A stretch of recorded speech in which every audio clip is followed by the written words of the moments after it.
Yo, what is going on, guys? Welcome back to the channel. My name is Hart, and today I'll be breaking down the 3-game NBA slates we have here on DraftKings for Tuesday night. So if you're new to the channel, hit that like button, subscribe, turn on the notification bell, trying to get to 1,000 subscribers. We're getting pretty close. So if you could hit that like button, do greatly appreciate it. I'll be breaking down my favorite spin-up plays, some mid-range options, and some value plays for tomorrow's 3-game slate. So stay tuned for the video.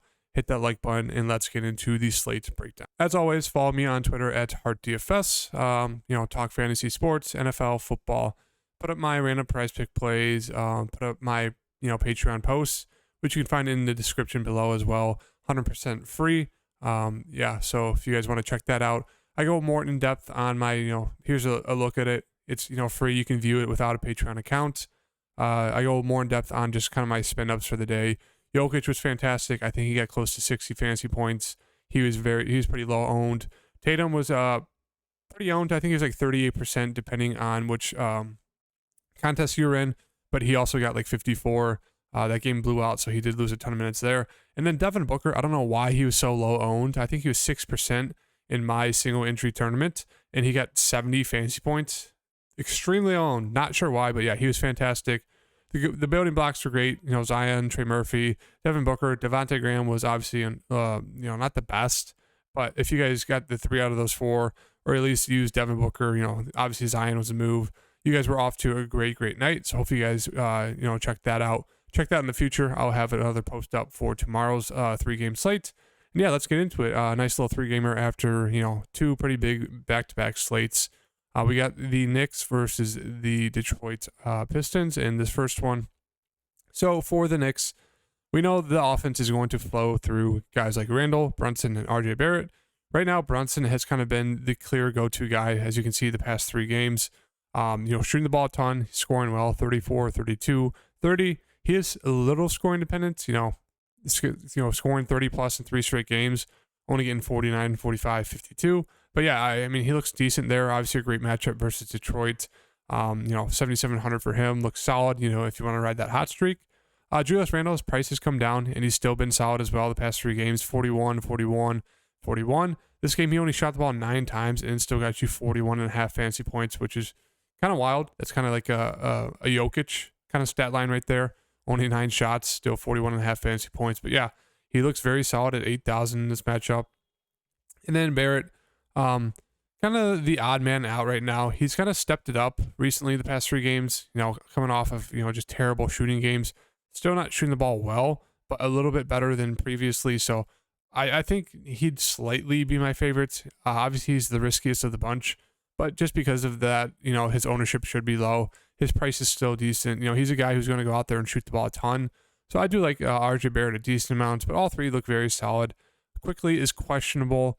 We'll have to see. He only played 9 minutes in that last game because of his right knee soreness. So if he's out, that is kind of big because someone is going to have to, make up about 30 minutes of backup point guard run, kind of that score off the bench.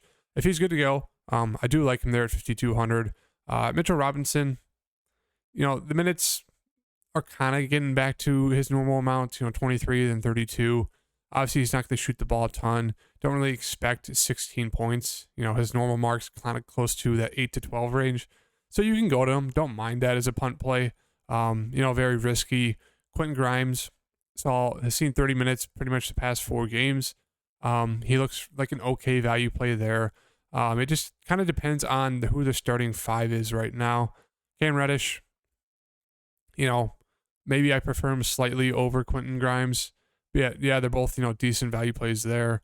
Obi Toppin, only seen about 15 minutes. Don't think need to go down to him, but if Quickly's out, we should kind of expect Derrick Rose, I'd say at least to get 20 minutes. He's already seen about 15-ish. He's coming off of an injury, so he only saw 12 in that last game versus Memphis. But yeah, I do like Derrick Rose a good amount.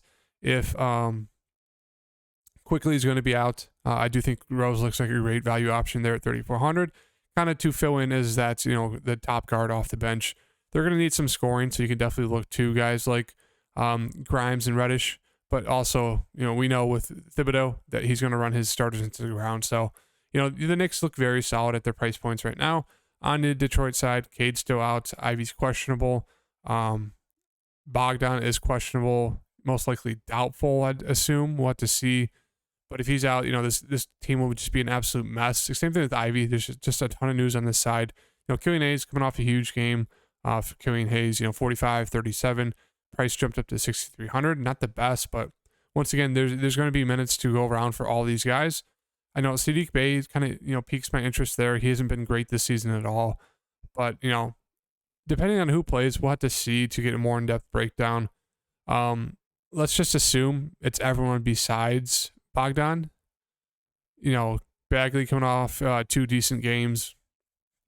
So let's just assume right now everyone besides Bogdan is going to be playing.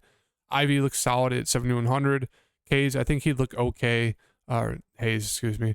Bagley, don't mind it, but he is pretty foul prone. Him trying to guard.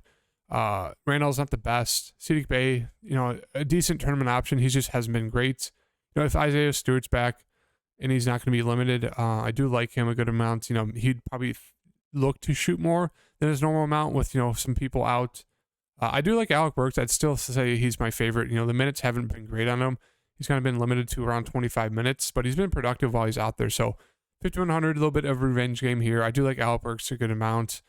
Duran, just kind of there. Knox got the start, I think, in this Phoenix game, and then that Cleveland game wasn't the best. So he's just very boom or bust. Livers, same thing. There's not really a ton of interest in any of these guys right now, unless the top guys get ruled out. It's pretty much just Alec Burks for me, and then maybe like Ivy. Moving on to Golden State, but yeah, we'll have to keep an eye on the news there.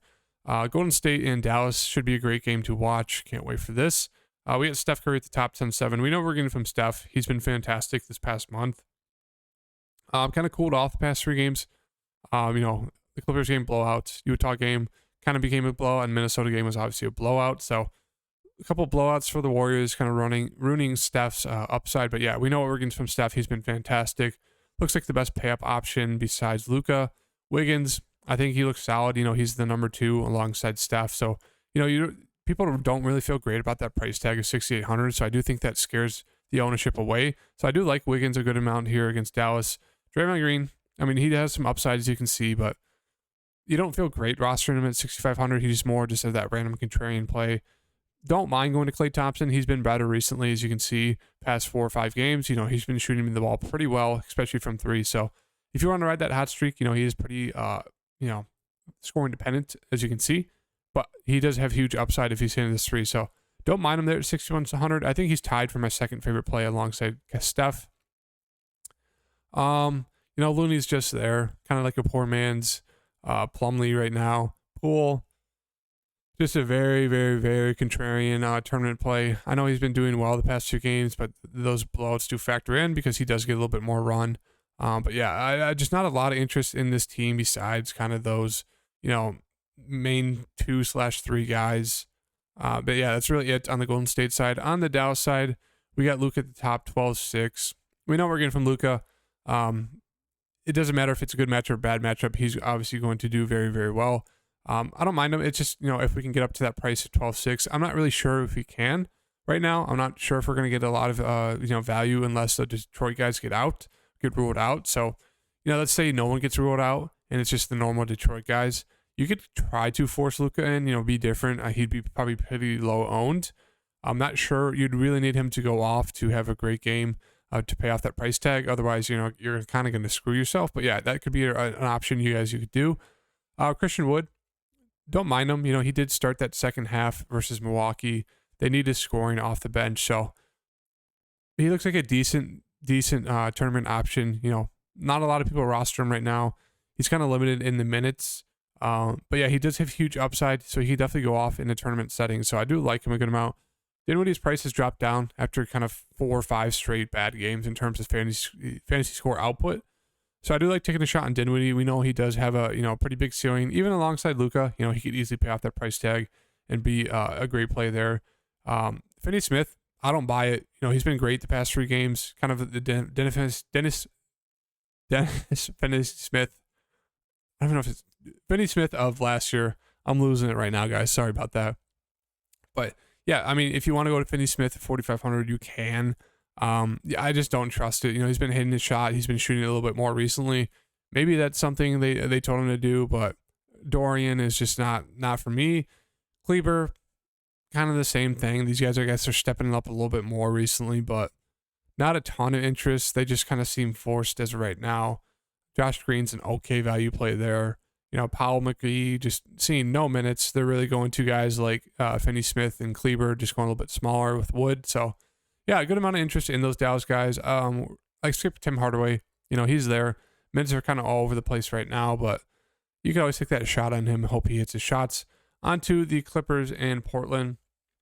Paul George still out. Kawhi still out. Zubac coming off a monster game. Almost a 30-30 game. 31-29. 76 fantasy points. Absolutely insane. Decent matchup against Nurk here. Nurk doesn't play the best defense.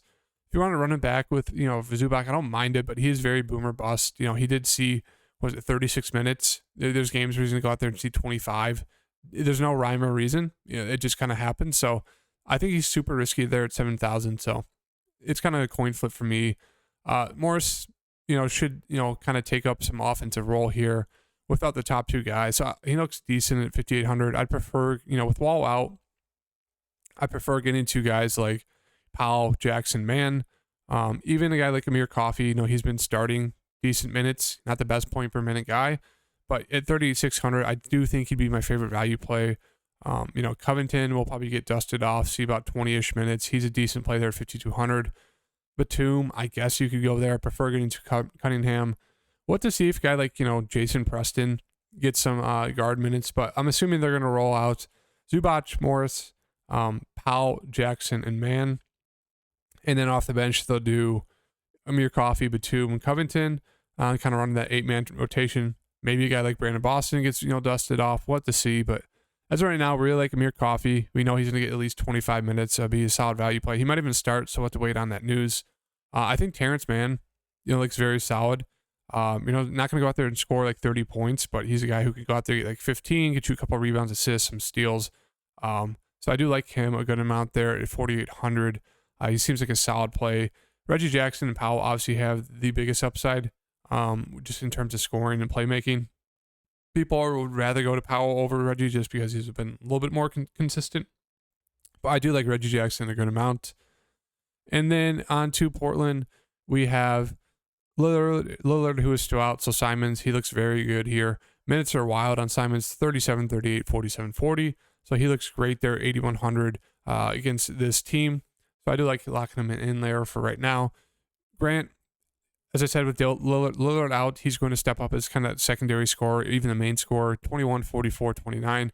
Scoring dependent when he does do that. So if you're running that ride the hot streak with Grant, don't mind it. His ownership should be relatively low because people don't like paying up for a Jeremy Grant, but I don't mind it. Nurkic, now he's playing great when I don't roster him, but yeah, super frustrating there. Minutes are now back into the 30s, so slightly risky because he could go out there and only play 25, 28 minutes and not pay off his salary, but don't mind him there. Obviously a good matchup versus Zubac. Josh Hart just kind of there. He does have some upside. Winslow, same thing. The minutes are there, so I don't mind going to him as value play. That's really it on the Portland side. It's pretty much, kind of just, assignments for me. In terms of the rest of the slate, I do think there will be enough value to get Luka in, but I just kind of prefer getting to Steph at 10-7. Maybe you can get both of them. We'll have to see. Let's see if we can force both of them in here. Let's take out Reggie for now. 3,700 left over. Super tough unless you want to just jam in some of those Detroit guys and hope they get ruled out. But yeah, right now, I'd say love Steph, love Coffey as that value play, love Simons. Who else? We'll put a fourth one in here for you guys.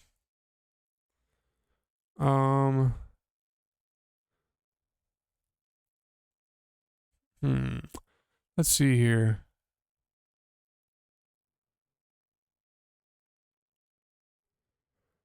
We'll just do Reggie. So yeah, as right now, kind of how this slate's shaping up to be.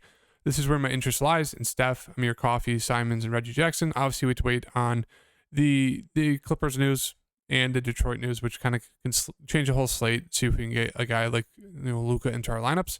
But this is what I'm looking to go towards too. So if you guys like the video, hit that like button, subscribe, turn on that notification bell. Check out my Patreon link down below, and I'll see you guys in the next video. Peace.